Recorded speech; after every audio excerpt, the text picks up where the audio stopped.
It's a big story, and it's going to get bigger throughout the day. Currently front page of the Daily Telegraph.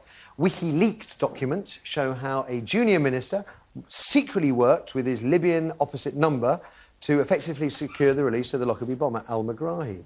Megrahi was jailed for life in 2001 for the slaughter of 270 innocent people on Flight 103 over Lockerbie. That was in 1988. He was released after just 8 years inside on compassionate grounds. He had prostate cancer and only 3 months to live. Thanks to WikiLeaks, we now know this British Foreign Office Minister, Bill Rammell, wrote to Libya within a week of this diagnosis, telling them how to get their man out on compassionate grounds. And the Libyans followed his advice to the letter. The last Labour government always insisted there was no deal. It was all a Scottish matter, dealt with in Scotland, they said. That now appears to be, well, a dirty lie. And there's more. Another WikiLeaks suggests Prince Andrew might have helped hurry al-Megrahi's release along. Megrahi is still alive, by the way, 18 months after we were told he would snuff it in 12 weeks.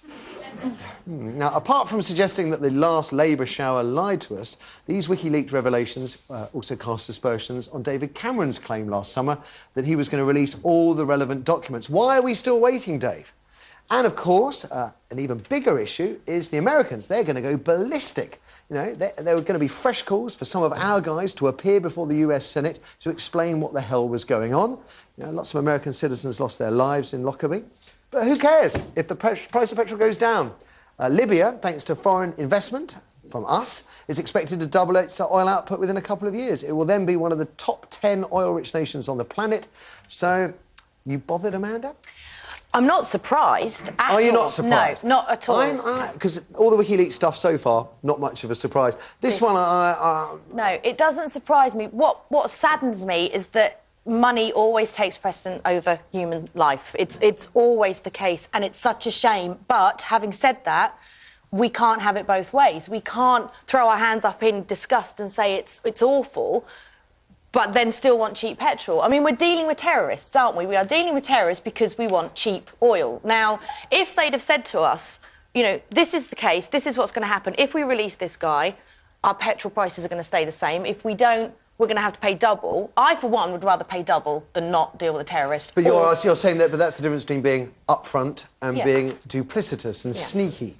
Yes, exactly, and that's what saddens me. But it does sadden me that we deal with people like this because we are so obsessed with money and oil, and I think it's such a shame. You surprised, shocked, horrified, Zoe? No, not at all. Not at all. Governments lie. Who knew? But that we actively worked with the Libyans to help secure the release of a man who killed 270 innocent people. It's disgusting, but I don't think it's surprising. It is utterly disgusting, but it's one of many things that I'm sure are going on as we speak behind the curtains to secure our own personal security and finances in the future. And the British public, do you think they're going to... Well, judging it from the reaction from you two thus far, no one's going to be angry about this? I think they will be truly angry, and of course, yeah, the relatives will be disgusted. But at the end of the day, we all drive cars, and I mean, this is what... If you went down the high street and you asked, I don't know, 100 people, would they rather pay double for their petrol or let this guy go free? How many do you think would say, actually, I'd rather pay double for the petrol? Andrew? Well, I'm not surprised either, and I'm not surprised by this reaction. I think the reaction at home would be exactly the same. Excuse me, we didn't find weapons of mass destruction either. Are you telling me that we're not used to being lied to?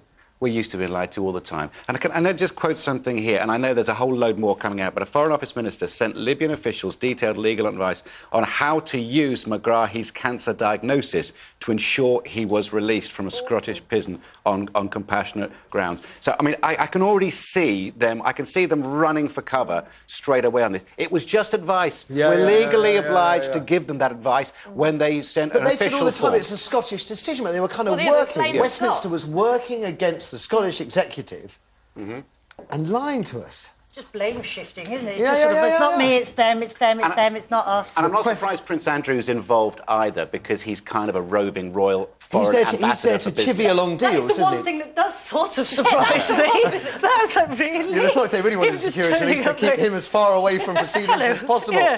Now, Kirsty, what do people at home have to say? OK, first we'll take Matthew on line 1. Morning, Matthew. Morning. What are your thoughts and what's your reaction to this? Well, I think that control of oil is power, and power corrupts.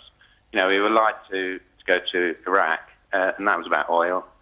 We should expect it, but it's not acceptable, really. And the thing wasn't Megrahi's trial a fix to enable the first Gulf War anyway? Well, I mean, that's certainly been claimed. I suppose that the big question then has to be, Matthew, what are we going to do about this? What can we do about it? What are we going to do about it? Well, we're supposed to be able to vote and change things, but it never happens, does it, really? It's just... Well, we have changed, haven't we? We've gone from the Labour shower to the condemns. David Cameron did say that he was going to get all these documents revealed so the truth would come out. Yeah, but no matter who you vote for, the government always gets in. Would you imagine... Do we accept this goes on all the time? This is just going to carry on? This is how business is done, yeah? Is that what we have to accept? Well, how do we change it? Demonstrate, but then you get, dragged out by the police, and, you do what you can, but you seem to get demonised by the government as being like violent protesters or something. Yeah. OK, thank you. Thank you, Matthew. Let's have another. OK, on line 2 we have George. George, good morning. Good morning, Matthew. Any of this surprise you? Not at all. Not at all. As Andrew said, no weapons of mass destruction. What my concern is, how can we possibly hold our head up in international diplomacy? Well, that's the way that we deal with. I mean, the US are going to be absolutely furious about this. They really are, because, of course, it's the majority of people that died were American citizens, and I think there's a strong suspicion that justice hasn't anywhere near been done. No, I don't think justice was done in the first instance. Of course, just to remember, of course, it's you Scots that are to blame, isn't it, George? Yeah. It always is. It always is, as far as I mean... No, it's just a disgrace in the way... I mean, I'll give you another example. Donald Rumsfeld met Saddam Hussein exactly the same number of times as George Galloway did. George Galloway met Saddam Hussein to try and secure the release of children. That's right. Donald Rumsfeld met Saddam Hussein to sell him arms to fight against Iran. George, what about... we're paying nearly £6 a gallon for petrol. Maybe... Well, what a joke. Well, I'm just saying that maybe our politicians are actually acting in our best interests, and that it's all very well having a moral standpoint. I'm not acting in our best interest. The reason I'm saying that is because the price of oil is not going down, it's gone up. But maybe it would have gone up faster. And also, lest we forget, the investment that we are putting into Libya hasn't yet paid dividends. They're not expected to double their oil output until 2013. They've still got 2 more years to go. So perhaps then it will go down in price, and then we'll be thanking al-Megrahi for killing all those people. Well, you can look at it another way, whereby when Saddam Hussein invaded Kuwait, he would have doubled his output then, and then made the price of oil a heck of a lot cheaper. Yeah. And that's what the West was scared of, because he was going to double the number of ports that he was going to be able to put his oil out of. OK, fair point. Thank you, George. Let's have another. We have Kanya next on line 3. Kanya, good morning. Hello. Hello there. Hiya. Hi there. Yeah, pretty much we're being conned, we're being lied to. It's not us that's getting any benefit from the oil, it's the oil companies. They then pass on those monies onto the old government. But maybe 2 years down the line it will be cheaper. We're all turning a blind eye to it, and it's disgusting. But maybe 2 years down the line it will be cheaper. Maybe we'll be paying £4 a gallon then, which is still twice what they pay in the United States. And we'll have al-Megrahi to thank. That might be what the oil companies will get it for, but that ain't the saving that will be passed on to us. Case in point, the Iraq oil fields get liberated, BP and British Gas and that, they get it for 40% cheaper than what they did the year before. What's the saving they pass on to us? 10%.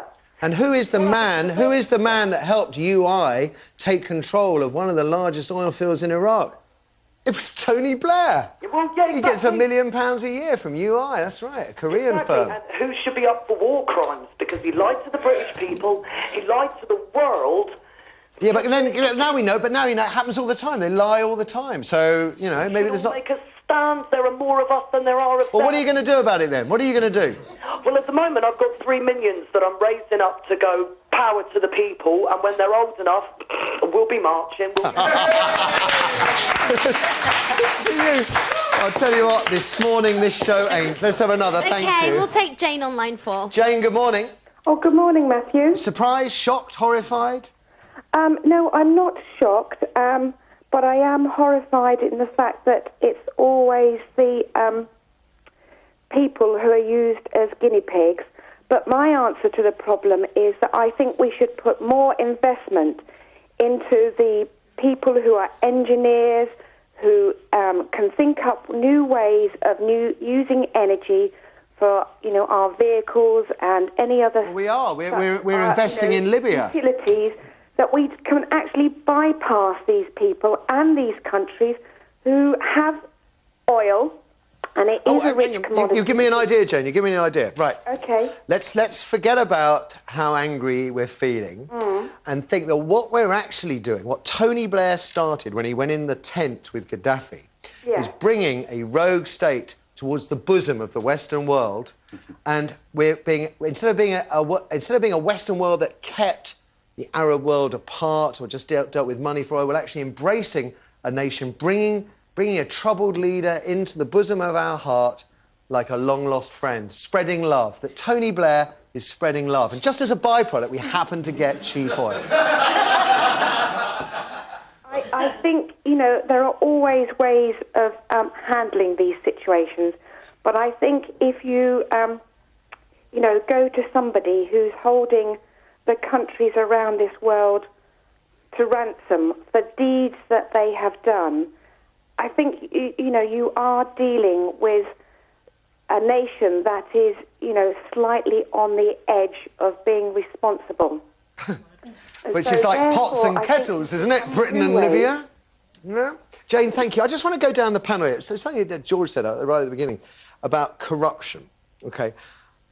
We tend, Zoe, not to think of our government as being in any shape or form corrupt. I mean, we like to think of a British government as being fine and upstanding. How corrupt do you think our British government is? I think I'd love to know exactly, but there's lots of stuff that must go on behind the curtains. There's lots of stuff that we know they lie and squirm and squeeze out. We've just had Nick Clegg standing up saying he would never vote for student fees, and going, oh, did I say that? Sorry, well, that's not quite what I meant. And then backpedaling on that. It's not quite corruption, but it's lying, and it's taking things in different directions. It's I think what we need to do really is just hold back something that Gaddafi needs, like a really good facial moisturiser, or put the price up on that and let's see him squirm. Oh yeah, put the thumb screws on. It's not just the price of petrol at the pump which oil affects. I mean, whoever is supplying us with oil, and BP have just signed that huge deal with the Russians, I think it was with Rosneft.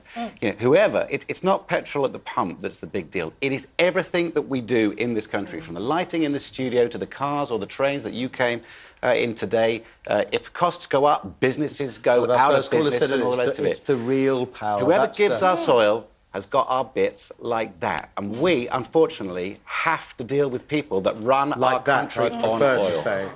Well, one or two. That's unfortunate. Oh, we managed to get a laugh out of it in the end. Thank you for the last call, Jane. After the break,